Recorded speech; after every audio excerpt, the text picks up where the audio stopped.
गाँव वाले जॉइंट ससुराल में रसोई। जब से हमने किचन में एसी लगवाया है तब से बिल्कुल भी गर्मी नहीं लगती, ना खाना बनाते हुए। तुम्हारा आइडिया बिल्कुल सही था किचन में एसी लगवाने का, और अच्छा हुआ इस बार हमने उस पुरानी चिमनी को हटाकर ये नई चिमनी लगा दी। सारा धुआं एकदम बाहर निकलता है और किचन में बिल्कुल भी धांस नहीं होती। वही तो, और ऊपर से ये इंडक्शन पर खाना के गैस के मुकाबले जल्दी बनता है। जब से सिलेंडर महंगा हुआ है ना, तब से इंडक्शन पर ही तो हम खाना बना रहे हैं।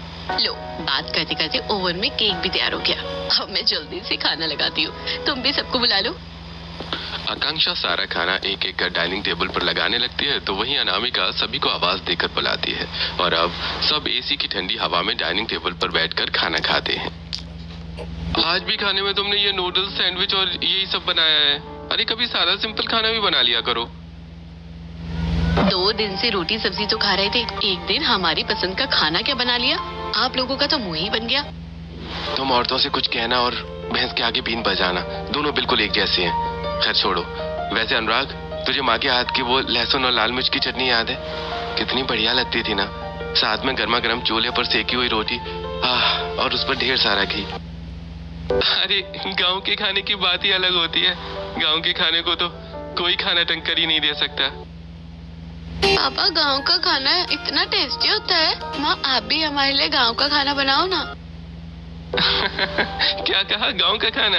अरे तुम्हारी माँ सादा दाल रोटी बना ले, वही बड़ी बात है। ये कहते हुए अनुराग की हंसी छूटने लगती है और जैसे अनामिका उसे घूर कर देखती है तो अनुराग चुप हो जाता है और अब सभी लोग वापस खाना खाने लगते हैं। ऐसे 1-2 दिन गुजर जाते हैं और आज दोनों बहुएं वैक्यूम क्लीनर्स और मॉप से घर की साफ सफाई कर रही होती हैं।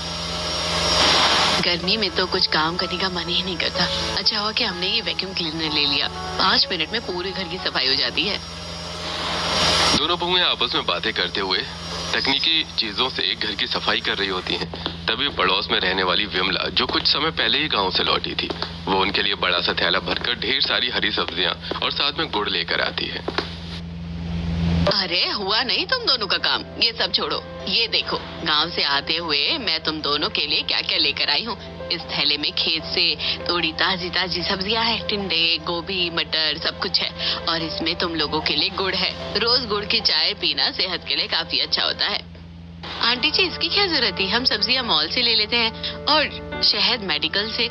शहर की और गांव की चीजों में जमीन आसमान का फर्क होता है।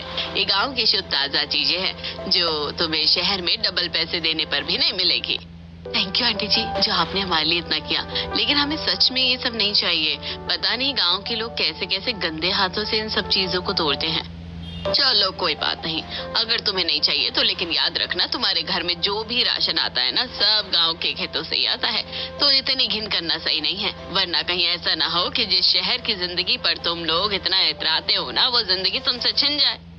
विमला की ऐसी बातें सुनकर अनामिका और आकांक्षा का मुंह बन जाता है। ऐसे ही 1-2 दिन गुजरते हैं और आज से मोहित और निशा की स्कूल की गर्मियों की छुट्टियां शुरू हो जाती हैं। मम्मी, आज से हमारी गर्मियों की छुट्टियां शुरू हो गई है। हमारे सारे फ्रेंड्स अभी अलग अलग जगह पर जा रहे हैं। सृष्टि शिमला जा रही है, रोहन मनाली जा रहा है और अंकुर तो इस बार अब बाली जाएगा।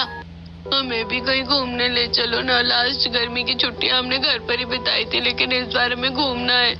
घूमने का तो मन मेरा भी है, क्यों ना हम सब गोवा चले, बहुत मजा आएगा। कुछ दिनों के लिए गर्मी से राहत भी मिल जाएगी। मैं तो समुद्र के ठंडे ठंडे पानी में मस्त स्विमिंग करूंगी। अच्छा रहेगा। शाम को जब ये काम से आएंगे तो फिर इनसे बात करते हैं और जल्दी से टिकट बुक करते हैं। आकांक्षा और अनामिका अपने अपने पतियों के आने का बेसब्री से इंतजार कर रही होती हैं। शाम को जैसे ही उनके पति घर लौटते हैं तो आकांक्षा और अनामिका उन्हें गोवा ट्रिप के बारे में बताती हैं, जिसे सुनकर प्लान तो अच्छा है, लेकिन इस बार गोवा जाना थोड़ा मुश्किल होगा।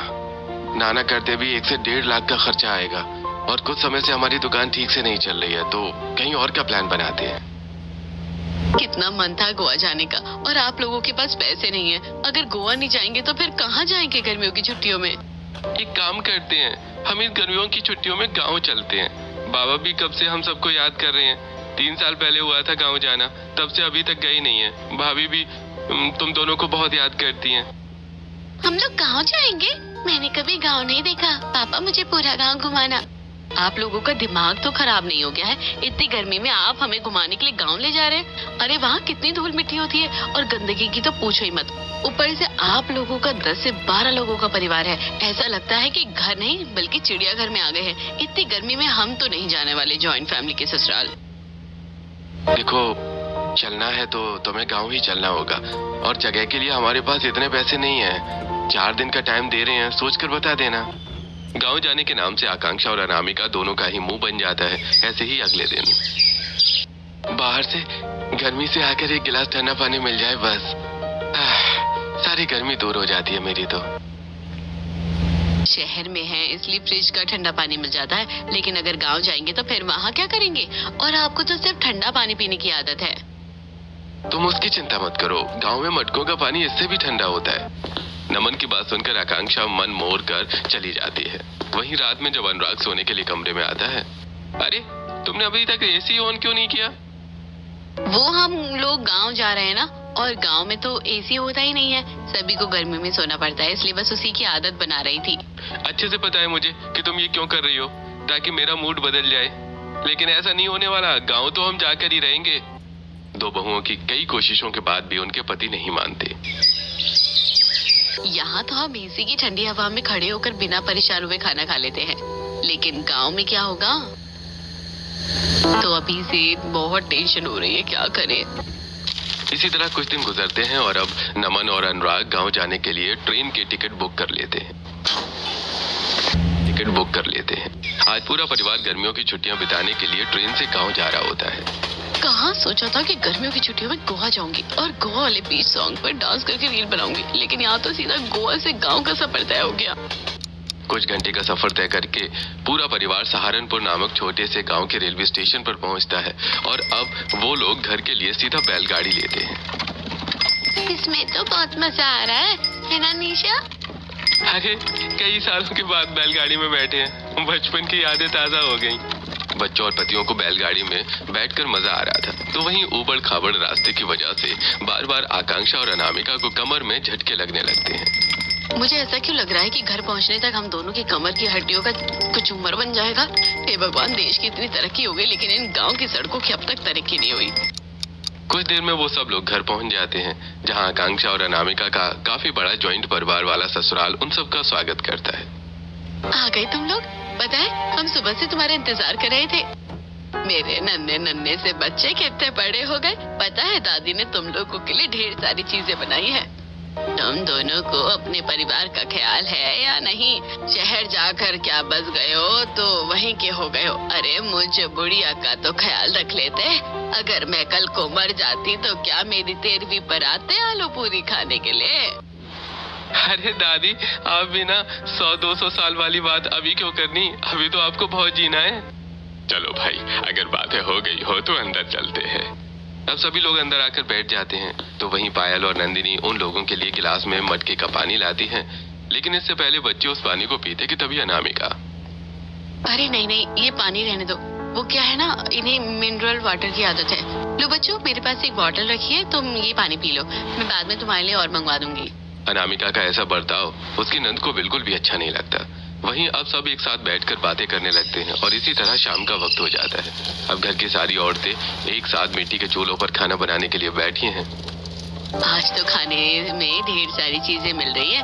सोच रही हूँ लाल मिर्च और लहसुन की चटनी भी बना लूं। ये सही रहेगा। वैसे भी खेत से ताजा ही लहसुन आया है। मैंने रोटी के लिए बाजरे का आटा भी गूंथ लिया है। सब्जी भी बस तैयार है। आज दोनों भाभियां शहर से आ गई हैं, तो कितना अच्छा लग रहा है ना। हमारा ये बड़ा सा घर और बड़ा हो गया। घर की सभी औरतें घर में बने उन 5 से 6 मिट्टी के चूल्हों पर एक साथ बातें करते हुए मिलकर खाना बना रही होती हैं। तभी वहां अनामिका और आकांक्षा आती है, उन लोगों को मिट्टी के चूल्हे पर खाना बनाता देखकर। ओह माय गॉड, आप लोग किस तरह मिट्टी के चूल्हे पर खाना बनाती हैं? आप लोगों को गर्मी नहीं लगती है क्या? और ये कितना डेंजरस भी है। अरे भाभी, मिट्टी के चूल्हे पर खाना बनाने में भी अलग ही मजा है। और हम सब तो हर दिन ऐसे ही मिलकर खाना बनाते हैं। बहुत मजा आता है, बातें भी हो जाती है और सारा खाना भी बन जाता है। और नहीं तो क्या, देखा बातें करते करते कब 40 रोटियां बन गई पता ही नहीं चला। बस 10-15 और बनानी बाकी रह गई हैं। भगवान, 8-10 नहीं, पूरी 40 रोटियां, और ऊपर से ये अभी और बनाएगी।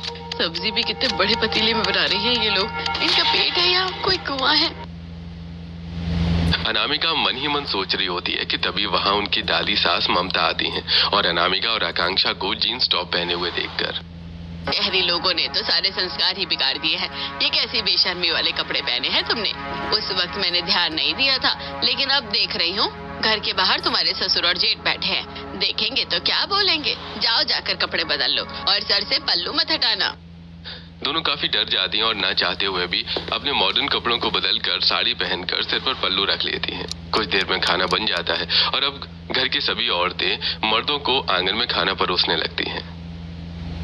वाह भाभी, मिर्च और लहसुन की चटनी। पता है शहर में मैंने इसे कितना याद किया। आज तो बस मैं इसी के साथ रोटी चावल खाऊंगा। सभी मर्द एक साथ बातें करते हुए खाना खा रहे होते हैं। तभी आकांक्षा और अनामिका उन लोगों के पास खाना खाने के लिए आकर बैठती है, जिसे देखकर उनके ससुर कमलेश खांसना शुरू कर देते हैं। अरे पापा जी, खांस क्यों रहे हैं? पानी रखा तो है गिलास में, पी लीजिए। अरे क्या हुआ? आपको पानी नहीं चाहिए? रोटी लेकर आओ। आकांक्षा और अनामिका कमलेश की इस खांसी का इशारा समझ नहीं पाती कि तभी वहाँ नंदिनी आती है और जल्दी से उन दोनों को कमरे में लेकर आती है। भाभी, वो रोटी या पानी नहीं मांग रहे हैं। वो कह रहे थे कि आप दोनों यहाँ मत बैठो और अंदर चली जाओ। हमारे घर में औरतें एक साथ खाना खाती हैं और मर्द एक साथ खाते हैं। ये तो वो मुंह से भी बोल सकते थे ना। इस तरह खांस खांस कर कौन बोलता है? हमारे शहर में कोई इतना खांसता है ना तो उसे टीबी की बीमारी कहते हैं। इतने में अब घर के सारे मर्द खाना खाकर उठकर चले जाते हैं, जिसके बाद अब सभी औरतें एक साथ आंगन में खाना खाने के लिए बैठी हैं। आज तो खाने में भी अलग ही स्वाद आ रहा है। अब तुम लोग आ गए हो ना, इसी तरह घर में रौनक बनी रहेगी। वैसे आकांक्षा, अनामिका, तुम दोनों ठीक से खाना नहीं खा रही हो? अच्छा नहीं बनाया क्या? नहीं, बहुत अच्छा बना है। वो बस आज ज्यादा भूख नहीं लग रही है ना। क्या खाक अच्छा बना है। पूरी सब्जी में तो देसी घी पानी की तरह तैर रहा है। सारा वर्कआउट गया मेरा इस देसी घी में। ऐसा कहकर आकांक्षा और अनामिका खाना खाती हैं। वहीं जब सोने की बारी आती है तो सभी घर की औरतें मिलकर छत पर बिस्तर लगा लेती हैं। क्या छत पर सोएंगे? मेरा मतलब है कि कमरों में नहीं सोते। और यहाँ तो एसी कूलर भी नहीं है। भाभी, रात में जब हवा चलती है ना तो वो एसी कूलर की ठंडी हवा को भी फेल कर देती है। एक बार आप सोकर देखिए, खुद पता चल जाएगा। रात में बिस्तर पर पड़ते ही घर वाले सो जाते हैं, तो वहीं आकांक्षा और अनामिका रात भर परेशान रहती हैं।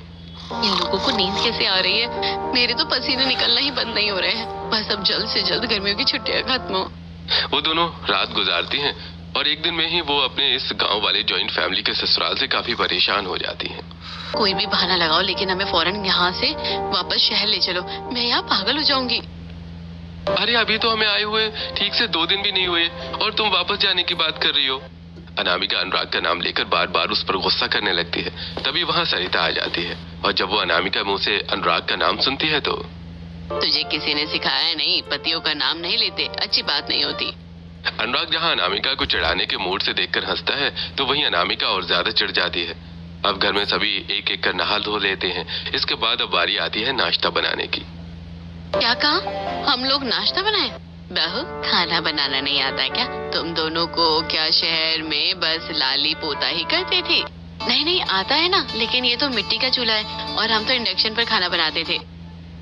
अब ये सब तो क्या होता है ये तो हमें भी नहीं पता, लेकिन यहाँ तो मिट्टी की चूल्हे पर ही खाना बनता है। संगीता एक बड़ा सा बर्तन भरकर आटा अनामिका को गूंथने के लिए दे देती है और बेचारी अनामिका अब दोनों हाथों का इस्तेमाल करते हुए आटा गूंथने लगती है। आटा गूंथते गूंथते अनामिका को आधा घंटा हो जाता है, लेकिन अभी तक उसका आटा तैयार नहीं होता। तुम कितने धीरे धीरे हाथ चला रही हो। सच में शहर की औरतों में तो जान ही नहीं है। इस तरह तुम कैसे संभालोगी रसोई? वो हमें इंसानों के लिए आटा गूंथना पड़ता था ना, लेकिन यहाँ तो खबीसों के लिए आटा गूंथना पड़ रहा है। अब गर्मी से परेशान होते हुए जैसे तैसे करके सबके साथ नाश्ते की तैयारी करवाते हैं। वहीं जब अब नाश्ता करने की बारी आती है तो ये क्या, शहर का और गांव का नाश्ता कितना अलग है। दही चूड़ा, गुड़ चना, ये काजू बादाम, दूध छाछ, गांव में ये सब चीजें खाई जाती हैं। हाँ बहू, ये सब चीजें सेहत के लिए काफी अच्छी होती है। ये लो बच्चों, पहले गर्मा गर्म दूध निकाला है। भैंस का ताजा ताजा दूध निकाला है मैंने सुबह। नहीं रहने दीजिए, ये लोग दूध नहीं पीते हैं। शहर में तो चॉकलेट पाउडर डालकर देती थी, तब जाकर थोड़ा दूध पीते थे। आकांक्षा अपनी बात खत्म कर पाती है उससे पहले ही उसके दोनों बच्चे गटागट गिलास भरकर दूध पी जाते हैं, जिसे देखकर मुंह धो लो तुम दोनों, क्या हो गया है? वैसे तो दूध उतरता नहीं था तुम्हारे गले से और आज एक सांस में पी लिया। आप तो दूध देती हो, उसमें से स्मेल आती है, लेकिन इसमें से नहीं आई। ये अच्छा दूध है, मलाई वाला जो है, और इसमें एक चम्मच घी भी डाल दिया था। भाभी आप भी खाइए, ये देसी घी बाजरे के लड्डू है, शरीर के लिए बहुत अच्छे होते हैं। मैं तो रोज एक खाती हूँ, पूरा दिन आराम से काम करती हूँ। गांव का देसी नाश्ता देखकर अनामिका और आकांक्षा मुंह बना लेती हैं, लेकिन उनके पास खाने के अलावा कोई दूसरा ऑप्शन नहीं था। वहीं नाश्ता करने के बाद अब दादी सास के कहने पर आकांक्षा कुएं के पास बैठकर बर्तन धोती है। सुबह सुबह इतनी गर्मी में नाश्ता बनवाया और अब कुएं के पास बर्तन धोने के लिए बिठा दिया। आकांक्षा अपना पल्लू संभालते हुए गर्मी से परेशान होकर बर्तन धो ही रही होती है कि तभी आकांक्षा का बड़ा बेटा अखिलेश कुएं के पास आता है। वो जैसे ही आकांक्षा को बिना घूंघट के देखता है तो खांसना शुरू कर देता है, जिसे देखकर आकांक्षा, घर के मर्दों को कोई बीमारी वगैरह है क्या? जब देखो खांसते ही रहते हैं। बेचारा अखिलेश मन महसूस कर खांसता चला जाता है, लेकिन आकांक्षा घूंघट नहीं करती। इसी तरह दोपहर हो जाती है और अब सीधा दोपहर के खाने का वक्त हो चला है। अरे बाप रे बाप, इतनी सारी सब्जियां काटनी है। ये तो कम से कम 6 से 7 किलो सब्जियां होंगी और दिनों के हिसाब से तो सब्जियां काफी कम है। वो तो आज सबका पुलाव खाने का मन था, इसलिए एक ही चीज बन रही है। तुम बस रात का खाना देखना कि कितना सारा बनता है। अनामिका इधर रसोई में सब्जी काटते काटते थक जाती है तो वहीं दूसरी तरफ आकांक्षा अपनी जेठानियों के साथ मुंह पर कपड़ा बांधे एक बड़ी सी टोकरी में मसाले कूट रही होती है। भाभी ये मसाला तो अब लगने लगा है। हमारे शहर में तो पहले से ही रेडीमेड पिसे हुए मसाले मिलते हैं, वो काफी बेहतर होते हैं। आप लोग वो इस्तेमाल क्यों नहीं करते? उनमें मिलावट होती है और इसलिए स्वाद तो घर में बनाई हुई चीजों से आता है, अब चाहे वो चाय मसाला हो या खाना। दोनों ही बहुएं काफी ज्यादा परेशान होती हैं। खाना बनने के बाद वो सभी खाने के बर्तन, प्लेट, सलाद और पानी का मग लिए खेतों की तरफ जाने लगती हैं। तभी संगीता देखती है कि अनामिका ने काफी ऊंची हील्स पहनी है। रास्ता कच्चा है, ये अपने जूते निकाल दो और सादी सी चप्पल पहन लो, कहीं पैर ना मुड़ जाए। मम्मी जी मुझे आदत है ऐसी हील्स में चलने की, और ये तो कुछ नहीं, मेरे पास तो इससे भी ऊंची ऊंची हील्स है। सरिता की बात न मानते हुए अनामिका उन्हीं हील्स में मटक मटक कर पानी का बर्तन लिए खेतों की तरफ जा रही होती है। तभी छोटी सी ढलान आते ही अनामिका का पैर मुड़ता है और वो सारा पानी लेकर नीचे गिर जाती है। ये देख पहले तो सभी उसे संभालते हैं और बाद में उसके उठने में मदद करके उसे सीधा खेत ले जाते हैं। अनामिका ज्यादा दर्द तो नहीं हो रहा है ना? जब मैं चप्पल बदल रही थी तो तुमने क्यों नहीं बदली? अब मुड़ गया ना पैर? मेरी मती मारी गई थी जो मैं ज्यादा हीरोइन बनने चली थी। New Schweppes sparkling water range. चली थी। थोड़ी देर सबके साथ खेत में इधर उधर घूमने के बाद अब वो सभी खेत पर काम कर रहे अपने घर के मर्दों को खाना परोसती हैं। आखिर में वो एक बड़े से पेड़ के नीचे आकर बैठ जाती हैं, जहाँ से गुजर रही ठंडी हवा जब उनके पसीने से भीगे हुए शरीर को छूती है तो उन्हें काफी अच्छा महसूस होता है। मुझे लगा था कि शहर की तरह यहाँ पर भी काफी गर्मी होगी, लेकिन यहाँ चारों तरफ कितनी ज्यादा ठंडक है ना। भाभी वो तो होगी, ये शहर थोड़ी ना है जहाँ हर 2 मिनट में टी टी पै पै पौ पौ की आवाज आने लगेगी। आकांक्षा और अनामिका कुछ देर उस शांति में आराम से बैठ जाती है और इसी तरह अब गर्मियों की छुट्टियों के दिन गुजरने लगते हैं। मेरी तो कमर दुख गई कुएं से पानी भर भर के। यहाँ शहरों की तरह मोटर नहीं है क्या? भाभी आप तो 4 बट के पानी भरने में ही थक गई। पता है मेरी माँ 20-20 मट के पानी भर के ले आती हैं और उन्हें जरा भी थकान नहीं होती। यही तो फर्क होता है शहरी और गांव के लोगों के खान पान में। और भाभी ये सब करने से तो एक तरह से शरीर की कसरत होती है। हम गांव के लोगों को देखिए 70-80 साल के भी हो जाते हैं, फिर भी हाथ पैरों में जान रहती है, और शहर के लोगों में तो 30 के बाद ही जोड़ों में दर्द शुरू हो जाता है। वैसे ये कह तो ठीक रही है, मेरे तो अभी से ही कमर दर्द होने लगा है। पता नहीं 40-45 की उम्र में आते आते क्या हाल हो जाएगा। नाना करते ही सही, लेकिन अब धीरे धीरे दोनों शहरी बहुएं अपने गांव वाले ससुराल में थोड़ी थोड़ी ढलने लगी थी। हर महीने हमारे यहाँ एक बार गांव के सभी गरीब लोगों के लिए इसी तरह भंडारा बनता है। इतने ही बड़े बड़े पतीलों में सब्जी, चावल और कढ़ाई में पूड़ियाँ तली जाती हैं। पर हमारे शहर में तो ऐसा कुछ नहीं होता। गांव में आप लोग एक दूसरे का कितना ख्याल रखते हैं। वो सभी के साथ मिलकर बड़े बड़े पतीले में भंडारे के लिए खाना बना रही होती है। थोड़ी देर में गांव के सभी गरीब और जरूरतमंद लोग खाने के लिए आ जाते हैं। उन्हें टेंट के नीचे चटाई पर बिठाया जाता है। पूरा परिवार सभी को एक एक करके खाना परोसने लगता है। ये देखकर शहर में तो बफेट सिस्टम होता है, सबको अपनी प्लेट खुद लेनी पड़ती है, लेकिन गांव में देखो सब कैसे एक दूसरे को परोस रहे हैं। ऐसा लग ही नहीं रहा कि ये लोग हमसे अलग हैं। हाँ, एक बात तो है, यहाँ एकता बहुत है। 4 गली छोड़कर रहने वाला भी बिल्कुल अपने परिवार का एक हिस्सा ही लगता है। उनके व्यवहार और अपनापन देखकर अनामिका और आकांक्षा काफी ज्यादा खुश होती हैं। ऐसे ही 1-2 दिन गुजरते हैं और आज दोनों बहुएं सभी के साथ नदी किनारे जाती हैं। अरे आओ ना, नदी का पानी काफी ठंडा है, हम तो यहाँ अक्सर नहाने के लिए आते हैं। निशा, मोहित, तुम दोनों भी आ जाओ। अरे नहीं भाभी, क्या पता पानी गहरा हो और अगर कोई बड़ी सी मछली आ गई तो। चाची, नदी में ना कोई छोटी मछली है ना कोई बड़ी मछली, हम तो यहाँ हमेशा नहाते हैं। निशा, मोहित, जल्दी से आ जाओ ना। अनामिका और आकांक्षा की जेठानी देवरानी के बच्चे निशा और मोहित को अपने साथ नदी में ले जाते हैं, जहां वो दोनों भी गांव के बच्चों के साथ मिलकर खूब मस्ती करते हैं। मम्मी, आप भी आ जाओ ना, बहुत मजा आ रहा है, बहुत ठंडा ठंडा पानी है। दोनों बहुएं भी नाना करते हुए जैसी नदी में नहाने के लिए आती हैं, तो उन्हें भी उस गर्मी में काफी सुकून मिलता है। ये नदी का पानी तो काफी ठंडा है, वरना शहर में तो इतनी गर्मी में पानी में बर्फ डालकर नहाना पड़ता है, और यहाँ देखो ये तो नेचुरल ठंडा पानी है। ठंडे पानी में नहाकर अनामिका और आकांक्षा को काफी अच्छा लगता है। तभी सरता उन सभी को ठंडा ठंडा आम पन्ना देती है, जिसे नदी किनारे बैठकर सभी पीते हैं। पन्ना तो काफी खट्टा मीठा है, मजा आ गया पीकर। इसके सामने तो ठंडी कोक भी और पेप्सी भी फेल है। ये तो बहुत टेस्टी है, मुझे और दो ना। अरे शहर की पीने की चीजें सिर्फ दिखावट ही ठंडक देती है, वरना उनसे तो शरीर ही खराब होता है। लेकिन ये आम पन्ना और सत्तू का शरबत ठंडक देने के साथ साथ शरीर के लिए भी काफी लाभदायक होता है। सभी आम पन्ना पीकर घर जाने लगते हैं। तभी उन्हें एक बड़े से बरगद के पेड़ पर ढेर सारे झूले लटके हुए दिखते हैं, जिन्हें देखकर अब आकांक्षा और अनामिका भी अपनी जेठानी और नंदों के साथ उन पर झूला झूलती हैं। आकांक्षा, मुझे तो अपने बचपन के दिन याद आ गए। हमारी सोसाइटी में एक काफी बड़ा पार्क हुआ करता था, उसमें बिल्कुल ऐसे ही झूले थे, तो मैं हर रोज झूलती थी। मुझे भी बहुत मजा आ रहा है, थोड़ा और झूलते हैं ना। गांव की मस्ती में डूबी उन यादों को जीकर आकांक्षा और अनामिका शहर की उस चकाचौंध को भूलने लगती हैं। ऐसे ही हफ्ता भर और गुजरता है और आज सभी औरतें एक साथ गाय के गोबर से उपले बनाती हैं। उन्हें देखकर अनामिका और आकांक्षा मुंह सिकोड़ते हुए, आप लोग इस गोबर को कैसे हाथ लगा रही हैं? आपको बदबू नहीं आ रही है क्या? ऐसा नहीं कहते हैं आकांक्षा, गोबर के बने उपले बड़े शुभ होते हैं। और पता है, आज तो हम इन्हीं उपलों पर लिट्टी चोखा बनाएंगे, खाकर बताना कैसा बना है।